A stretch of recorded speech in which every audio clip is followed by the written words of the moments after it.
a key in real estate is, and yes, it can get in the way of some folks, are the contracts, the disclosures, the negotiations, okay? So what I would do is I encourage every agent that I coach, that I mentor, to read the RPA, the California RPA, to read 1 page a day. In the beginning, I have them read the first 4 pages because those are the meat and potatoes pages where there are boxes to check and language to put in there and numbers to calculate and so forth. Okay, so usually I tell them the first month I want them to read the four first pages, okay? Every day, read the first 4 pages, okay? After that month goes by, I want them to read every other page once a day, just 1 page a day. And I'm telling you, if you were to do that within about 6 months or so, whenever you hear contracts, read contracts, things are just going to jump out at you. They're going to make just a lot more sense. You're going to start seeing all the angles, all the nuances of the contracts, okay? And that is going to build your confidence up unbelievable. I've seen agents who just starting out within 6 months can hold their own with a veteran agent because of their knowledge of contracts, knowledge of disclosures. It's going to help you every which way in the negotiation throughout the transaction.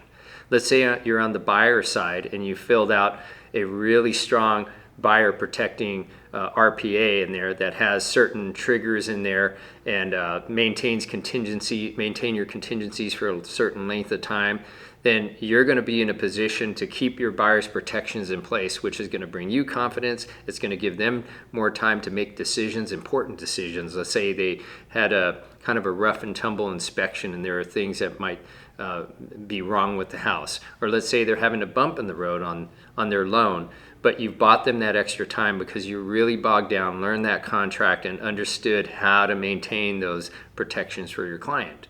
On the other side, on the listing side, it's the opposite. If you really know how to write a strong counteroffer that gives your seller that strong stance, that firm position there, where it's got certain triggers in there, where the buyer's contingencies just can't keep on extending over default after default and keep going. The buyer's got to make decisions, got to make commitments. So I'd say that if you really, really want to build your negotiation skill, you got to put yourself in a position of confidence.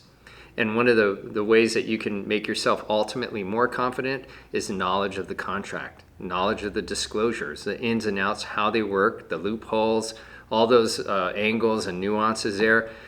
In just a few months, if you really bog down and understand what you're doing, I think that a lot of the agents that I coach within 6 months probably have as much knowledge as an agent in the industry for 3, 4, even 5 years. Okay, but bog down, learn that it is in a sense of fear. It's a wall that agents have. So once again, like I said with time management, like I say with going to listing appointments, negotiations, or anything, go after the big dogs first. Go after those things that get in your way. Go after those bumps in the road and iron those out and face them. And you're just going to learn better. You're going to retain more. You're going to get more done. You're going to build that confidence. And you're just going to be a better agent all the way around. I'm Frank Caceres. I'd love to have a conversation with you. If you'd like to have a consultation, click on the link below. We'll schedule it. I'd be more than happy to help.